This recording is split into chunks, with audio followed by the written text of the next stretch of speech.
Hi, my name is Lee Pop, and I'm a 7th grade language arts teacher at Brady, and I absolutely love that we have the one-to-one technology this year. It has revolutionized the way I teach. It just makes my learning for my students so much more authentic. I can really appeal to what is engaging to them, and I can do things that I feel are real life and authentic learning opportunities for them. It has just opened up my world instructionally.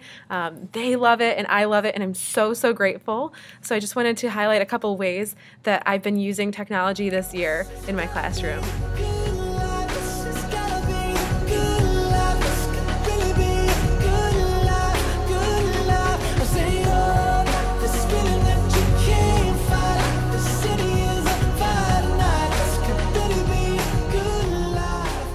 One way I'll use it is through backchanneling, and what that means is maybe during a class discussion or maybe during maybe if I'm showing a YouTube video, what I want, instead of students just sitting and watching and their minds wandering off, or instead of making them take notes in the old-fashioned way, I'll have them interact with the video through what we call backchanneling. And so they will sign in with their name, and this is kind of like a running chat. And so as they're watching, when questions pop up, they can type their questions in. When they have a connection to make, they can type that in.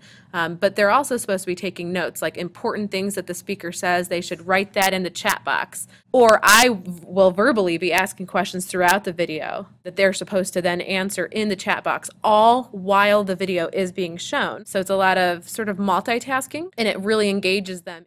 And fear factor is entertaining, and because it's entertaining, on some level it becomes acceptable. We've learned voyeuristic pleasure in seeing people humiliated and put in frightening situations. Pleasure in seeing people humiliated. We love to watch these shows. What is the impact of reality TV? Well, so, do you think he's onto something? I'm going to end the video. Was this video biased? Yes.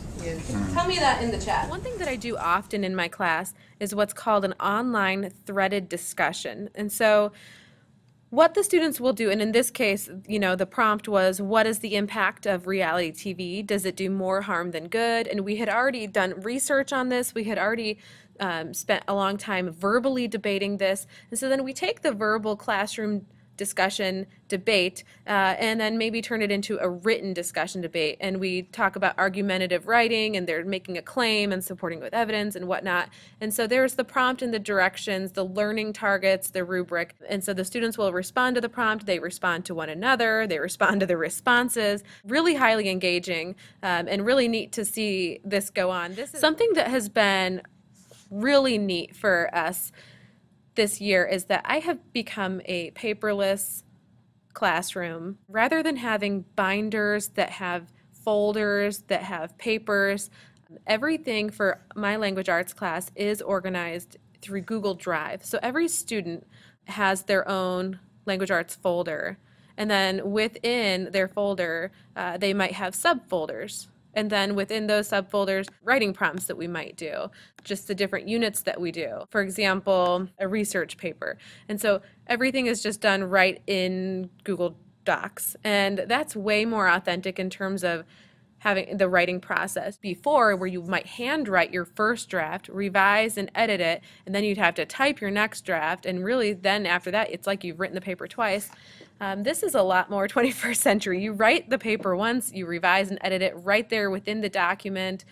Your final draft is the same thing that once was your rough draft. As a language arts teacher, I'm constantly giving feedback on their writing right within their Google Docs. And so as you can see, I might highlight something and make my comment off to the side all throughout their pieces right within the doc.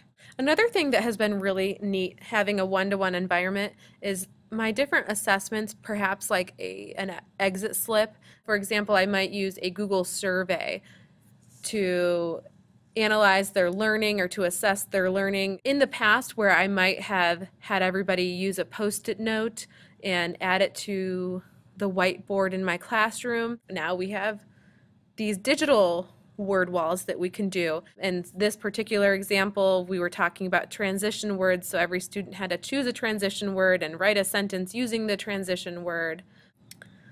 I often use this blogging platform for our Genius Hour that we do in my class, and they have to blog throughout the month to update us about their progress. Here's just a quick example.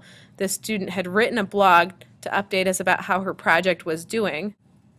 And then other students responded with maybe questions or some suggestions, and then she responded back to them. I make a lot of videos for my students, and what's been really wonderful is when I have a substitute, I can leave a video for my students, and in that video I might just have directions for what they're going to be doing that day, or I might even have a mini lesson. It's been really neat to have this opportunity. It would never be possible without this one-to-one technology.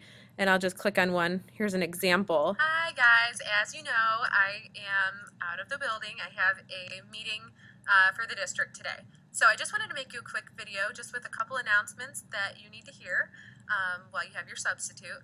And I want to talk with you also about descriptive language and sensory details and transition words that you're going to be. So I might leave a video for the students to watch if I'm going to have a sub. Without the one-to-one technology, a lot of these opportunities wouldn't be possible. This is what takes Orange into the next generation of learning. Thank you so much for these awesome opportunities that we've gotten through the one-to-one technology.